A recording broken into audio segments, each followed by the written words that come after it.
एक राष्ट्रवादीला यश मिळताना मावळमध्ये पाहायला मिळते। आपण लातूरमध्ये येऊयात। लातूरमधल्या एकूण जिल्हा परिषदेच्या एकूण 59 जागांपैकी भाजप 2 ठिकाणी आघाडीवरती आहेत, काँग्रेस 1 ठिकाणी, मनसे 1 ठिकाणी आणि अपक्ष उमेदवार 1 ठिकाणी। आपण जर पाहिलं तर मनसे लातूरमध्ये मनसेची एकमेव जागा जी आहे ती विजयी झालेले आहे, परंतु यासोबतच शिवसेना शिंदे गटाला तिथे खातं उघडता आलेलं नाहीये, ठाकरेंची शिवसेनेला खातं उघडता आलेलं नाहीये आणि यासोबतच अजित पवारांच्या राष्ट्रवादीला देखील खातं उघडता आलेलं नाही लातूरमध्ये। म्हणजे एकंदरीतच अजून ही मतमोजणी जी आहे ती लातूरमध्ये सुरू आहेत, परंतु सुरुवातीचे कल आपण जर पाहिलं तर भाजपच्या 2 जागा या ठिकाणी आलेल्या आहेत, काँग्रेस 1 जागा आणि मनसे 1 जागा आणि यासोबतच अपक्ष उमेदवाराची 1 जागा असे लातूरमधला निकाल आहे।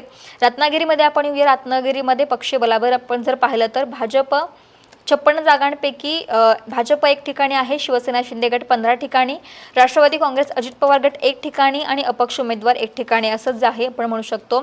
इकडे परभणीमध्ये बोबडे टाकळी गट शिवसेना शिंदे गटाच्या सुचिता आनंद भरोसे विजयी झालेले आहेत।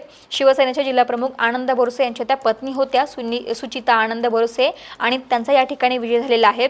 यासोबतच साताऱ्यामध्ये आमदार महेश शिंदे यांच्या पत्नी खटाव गटातील डॉक्टर प्रिया महेश शिंदे या भाजपच्या तिकिटावरती ज्या होत्या उमेदवार निवडणूक लढवत होत्या त्या विजयी झालेल्या आहेत।